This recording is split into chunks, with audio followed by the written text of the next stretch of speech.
Hello student, I am Sabad Arshad और आज हम लोग केमिस्ट्री का क्लास 11 का जो पहला चैप्टर है some basic concept of chemistry, उसमें हम जो पहली हेडिंग पढ़ने जा रहे हैं लॉ ऑफ केमिकल कॉम्बिनेशन। आज हम पढ़ेंगे लॉ ऑफ केमिकल कॉम्बिनेशन के बारे में और उसमें पढ़ेंगे कि इसमें क्या क्या कौन कौन से लॉ हैं, उसको किस तरह से डिफाइन किया गया। हम सारे लॉज को पढ़ेंगे। तो इसमें जो पहला है वो है law of conservation of mass. Law of conservation of mass क्या होता है? सबसे पहले हमको इसमें 5 लॉ हैं: law of definite proportion, law of multiple proportion, law of gaseous volume and Avogadro's law. तो सबसे पहले हम स्टार्ट करते हैं law of conservation of mass कि law of conservation of mass क्या होता है। इसको एक सिंपल वर्ड में समझ लेते हैं कि लॉ ऑफ कंजर्वेशन ऑफ मास बोलते किसको हैं। तो कोई भी ऐसा मास जो रिएक्टेंट में, जैसे ये मान लीजिए कोई आपका रिएक्टेंट है ए, ये प्रोडक्ट हो रहा है बी, ये रिएक्टेंट है ए, अगर इसका मास कुछ मान लीजिए 5 ग्राम है और रिएक्टेंट भी ये 5 ग्राम ही, मतलब यहाँ पे रिएक्टेंट और प्रोडक्ट दोनों मिलके 5 ग्राम ही, यहाँ पे रिएक्टेंट 5 ग्राम था, आफ्टर रिएक्शन प्रोडक्ट भी 5 ग्राम ही बना। तो इसी को हम बोलते हैं कि इसमें मतलब कोई भी मास का ना गेन हुआ ना लूज़ हुआ, ठीक है ना, इसमें कोई भी मास बढ़ा है ना घटा है, after reaction before reaction same है। इसी को बोलते हैं लॉ ऑफ कंजर्वेशन ऑफ मास। इसको जो डिफाइन किया जाता है उसको इस फॉर्म में बोला गया था, उन्होंने ये बोला था कि matter can neither be created not destroyed, it can be change to one form to another form. मतलब कि मैटर को ना तो क्रिएट किया जा सकता है ना तो डिस्ट्रॉय। मैटर मतलब मास, मास को ना तो क्रिएट किया जा सकता है ना ही डिस्ट्रॉय किया जा सकता है, उसको बस एक फॉर्म से, एक फॉर्म मतलब ये आपका क्या है, ये रिएक्टेंट है और ये हो गया प्रोडक्ट। तो उसको क्या किया जा सकता है, एक फॉर्म से दूसरे फॉर्म में चेंज किया जा सकता है बस। इसके अलावा ना तो इसमें से कुछ मास निकाल सकते हैं ना इसमें कुछ मास दे सकते हैं। उम्मीद करता हूँ इतना समझ में आ गया।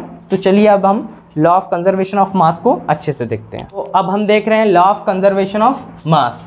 Law of conservation of mass क्या है, किसने दिया इसको, क्यों दिया गया, ये सारी चीज़ें हमको जानना है। लॉ ऑफ कंजर्वेशन ऑफ मास जो है वो एंटोनी लेवोजियर ने दिया था। उन्होंने इसको बोला कि मैटर को ना तो हम क्रिएट कर सकते हैं और ना ही उसको डिस्ट्रॉय कर सकते हैं। ये एक केमिकल रिएक्शन में क्या होता है, एक फॉर्म से दूसरे फॉर्म में चेंज हो सकता है, ठीक है।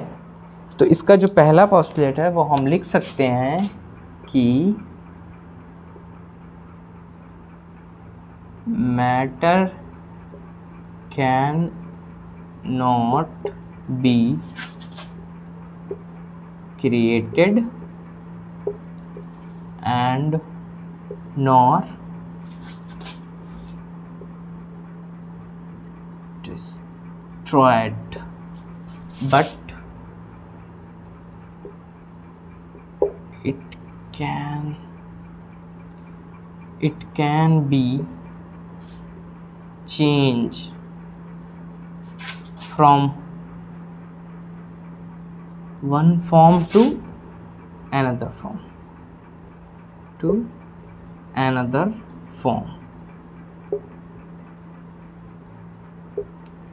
ठीक।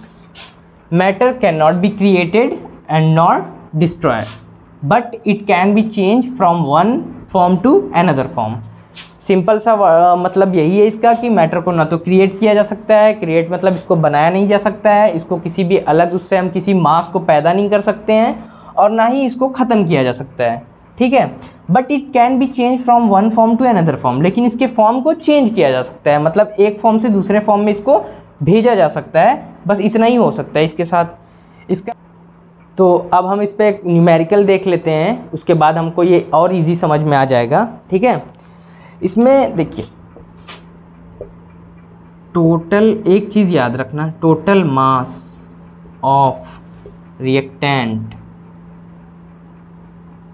इक्वल टू क्या होगा, टोटल मास ऑफ प्रोडक्ट। ये लाइन हमेशा याद रखना, यही सब कुछ है, यहीं से सब स्टार्ट होता है। जितना मास रिएक्टेंट का होगा उतना ही मास प्रोडक्ट का होगा, ठीक है। अब हम एक केमिकल इक्वेशन ले लेते हैं, ठीक है, अब उसको समझते हैं। जैसे मान लो यहाँ पे कोई है H2 प्लस Cl2, ठीक। After reaction it become 2HCl, ठीक। अब हमको देखना है कि जो टोटल मास ऑफ रिएक्टेंट है वो टोटल मास ऑफ प्रोडक्ट के इक्वल है कि नहीं है, ठीक है। अब हम कैसे देखते हैं, हाइड्रोजन का कितना होता है मास, हमको पता होना चाहिए।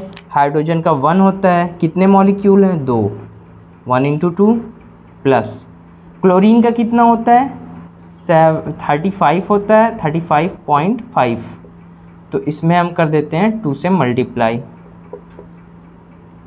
ठीक। अच्छा, ये हो गया 2 प्लस 35.5 × 2, ये हो जाएगा 71, इन दोनों को ऐड कर देंगे तो हो जाएगा 73, ठीक है। अच्छा, अब 2HCl इसका भी देख लेते हैं, तो 2 × HCl में मतलब हाइड्रोजन का कितना हो गया 1 प्लस क्लोरीन का कितना हो गया 35.5, ठीक। 2 × 35.5 प्लस 1 कितना हो जाएगा 36.5 × 2, ये हो जाएगा 73, ठीक। अब हमको दोनों इस जो भी रिएक्टेंट और प्रोडक्ट के मासेस मिले हैं, इससे हमको क्या समझ में आया, इससे हमको यही समझ में आया है कि इनके मास में कोई भी चेंजिंग नहीं आई है। यानी ये जो रिएक्टेंट वाला पोर्शन था, ये जो रिएक्टेंट का पोर्शन था, जो इसका मास है वो किसके बराबर है, इस प्रोडक्ट, ये प्रोडक्ट है हमारा प्रोडक्ट, इसके मास के इक्वल है, बराबर है। 73 इधर भी है, 73 इधर भी है, तो यानी इक्वल है।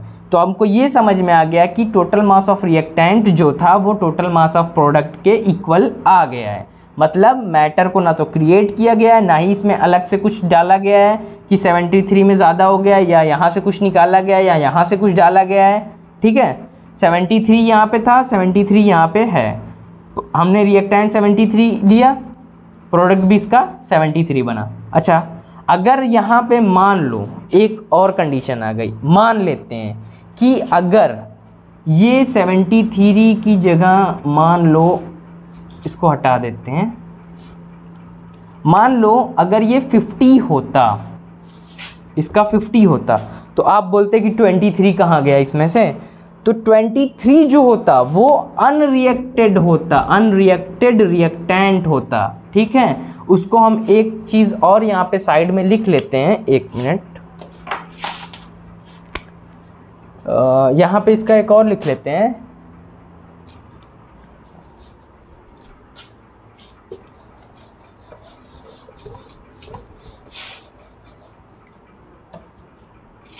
लिख लेते हैं इसका टोटल मास ऑफ रिएक्टेंट, ये किसके बराबर होगा, टोटल मास ऑफ प्रोडक्ट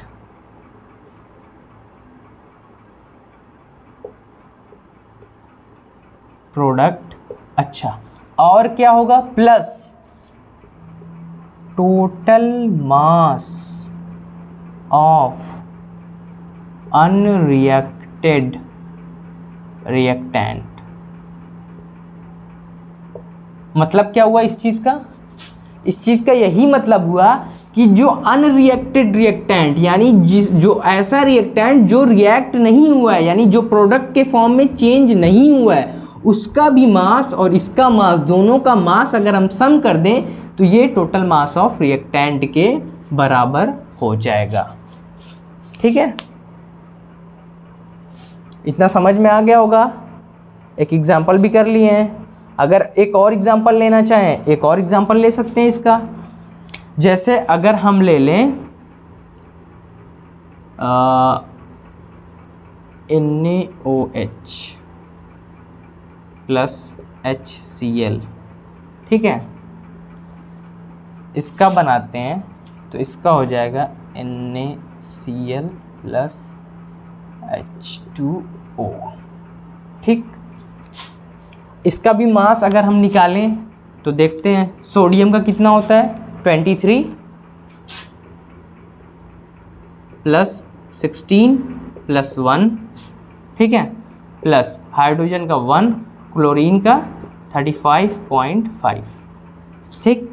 अब सबको ऐड कर लेते हैं, 23 और 1 24, 1 25, 25 और 10 35.5 प्लस 35 प्लस 6 ये हो जाएगा 41, यानी इसमें और फिर ऐड करें तो 0.5 पहले लिख लेते हैं, 156 हो जाएगा 437, 76.5 आ रहा है मास, ठीक है। अगर NaCl का देख लेते हैं, NaCl का कितना आ रहा है, ये याद रखना, ये जो निकल के है,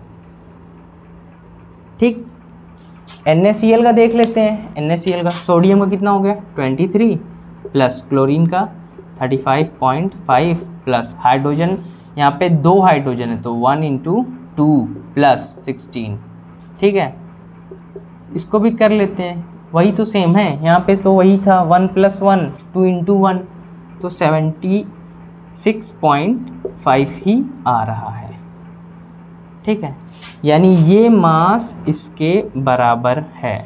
इसका मतलब ये हुआ कि यहाँ पे ना तो मैटर को क्रिएट किया गया ना तो डिस्ट्रॉय किया गया, और ये एकदम अच्छा एग्जाम्पल है किसका, लॉ ऑफ कंजर्वेशन ऑफ मास का, ठीक है। ये thanks a lot for watching.